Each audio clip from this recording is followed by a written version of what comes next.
Welcome to my channel. দোকানের মতো নরম তুলতুলে গোলাপ জামুন বাড়িতে তৈরি করে নেওয়া যায় খুবই সহজেই। দেখো, আমি আজকে তোমাদের সাথে গোলাপ জামুন তৈরি করা সেই রেসিপিটাই শেয়ার করব। এখানে আমি 2 কেজি দুধের ছানা তৈরি করে নিয়েছি। আর ছানাটাকে খুব ভালো মতো জল ঝরিয়ে নিতে হবে, যেন ছানাতে একটু জল না থাকে। এবার এই ছানাটা হাত দিয়ে ডলে ডলে নরম করে নেব। এবার এই ছানার মধ্যে দিয়ে দেব প্রথমে সুজি। এখানে আমি প্রায় 250 গ্রাম মতো সুজি ব্যবহার করেছি।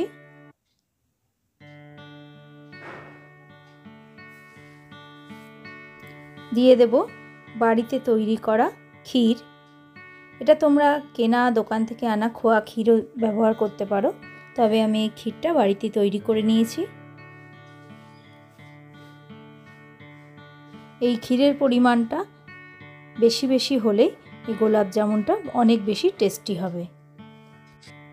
এবার এতে প্রথমে হাফ বাটি মতো ময়দা দিয়ে দেব।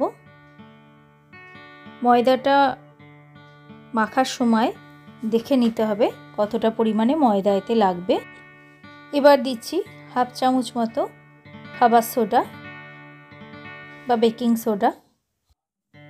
এবার এতে দিয়ে দেব গোলাপ জল। এখানে 4 চামচ মতো খাবারে ব্যবহার হওয়া গোলাপ জলটা দিয়ে দিচ্ছি।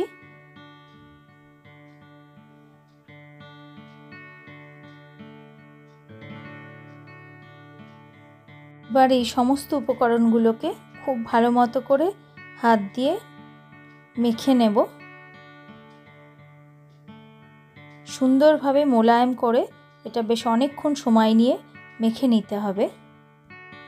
মাখাটা কিন্তু খুবই সুন্দর হওয়া দরকার। তোমরা নিশ্চয়ই দেখতে পাচ্ছ বেশ সুন্দর করে ডলে ডলে ময়দার মতো করে এই ছানাটাকে মাখিয়ে নিতে হবে। দেখতেই পাচ্ছ ছানাটা খুব ভালো করে মাখিয়ে নিয়েছি। এখানে আমার হাফ বাটি থেকেও হাফ ময়দা ব্যবহার করতে হয়েছে, এতে সুজির পরিমাণটাই বেশি থাকবে। এবার আধ ঘন্টার জন্য এই ছানাটাকে মাখিয়ে আমি রেখে দেব। যতক্ষণ এই ছানাটা মাখানো অবস্থায় থাকবে সেই সময়ের মধ্যে গোলাপ জামুন তৈরি করার জন্য যে শিরাটার প্রয়োজন সেটা আমি তৈরি করে নেব। গ্যাসে একটা কন্টেনার বসিয়ে দিয়েছি। এতে 2 কাপ ভর্তি করে চিনি দিয়ে দেব। এবার চিনিটার মধ্যে জল দিতে হবে। তোমরা অবশ্যই জানো কিভাবে শিরাটা তৈরি করতে হয়। এখানে আমি 2 কাপ জল দেব।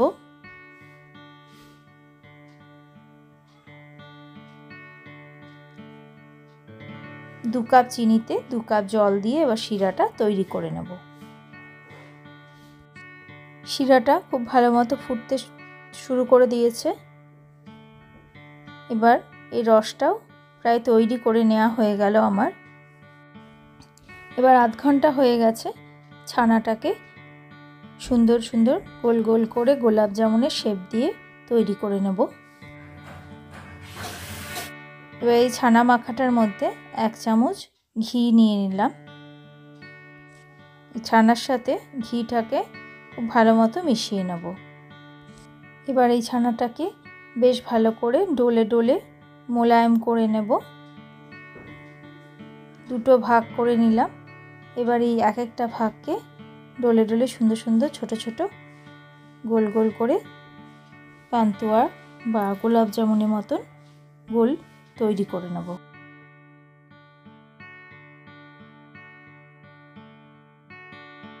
ছানাটাকে ময়দার মতো লেচি করে নিয়ে তার থেকে ছুরি দিয়ে ছোট ছোট করে সমান সাইজ করে কেটে নেব। এতে পান্তুয়াগুলো সব সুন্দর সাইজ মতো একই রকম সাইজে তৈরি করে নেওয়া যাবে। এবার এক একটা ময়দার লেচিকে হাতে তুলে নিয়ে গোল গোল শেপ দিয়ে নিচ্ছি। এরকমভাবে সবগুলো গোলাপজামই আমি তৈরি করে নেব। দেখো সবকটা গোলাপজাম তৈরি করা হয়ে গেছে। বাকি লেচিটারও একই রকমভাবে গোলাপজামগুলো তৈরি করে নেব। গোলাপজামের শেপ দিতে দিতে এদিকে শিরাটাও আমার তৈরি করে নেওয়া হয়ে গেছে। এবার শিরাটা বন্ধ করে দেব। দেখো বেশ চ্যাটচ্যাটে হয়েছে, তার মানে শিরাটা রেডি। খুব বেশি ঘন হবে না, একদম পারফেক্ট শিরা তৈরি করে নেওয়া হয়ে গেছে। এবার এটা রেখে দেব নামিয়ে। এদিকে কড়াইয়ে তেল গরম করে নিয়েছি। তেলটা গরম হয়েছে কিনা একটা ছোট্ট গুলি দিয়ে আমি দেখছি। দেখো, দেখে বোঝা যাচ্ছে যে তেল গরম হয়ে গেছে। এবার একে একে গোলাপজামগুলো ছেড়ে দেব। এবার গোলাপজামগুলোকে হালকা হাতে নেড়ে চেড়ে বেশ লালচে করে, বেশ কড়া লালচে করে ভেজে নিলাম। ভাজা হয়ে গেছে। এবার এগুলোকে আমি চিনির রসের মধ্যে বা শিরার মধ্যে দিয়ে দেব।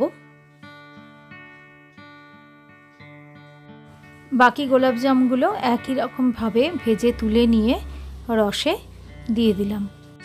সব গোলাপজামগুলো তৈরি করে নেওয়ার পর রসে দিয়ে নিয়েছি। এবার এই রস সমেত গোলাপজামগুলোকে মিনিট 5 জন্য একটু ফুটিয়ে নেব, তাহলে খুব সুন্দর নরম তুলতুলে গোলাপজাম রেডি হয়ে যাবে। নরম তুলতুলে বাড়িতেই গোলাপজামুন বানানোর যে রেসিপিটা আমি তোমাদের সঙ্গে শেয়ার করলাম, ভালো লাগলে অবশ্যই আমাকে কমেন্ট বক্সে জানিও। আর আমার চ্যানেলটা ভালো লাগলে লাইক, শেয়ার এবং সাবস্ক্রাইব করো। ভালো থেকো, সুস্থ থেকো। Thank you friends.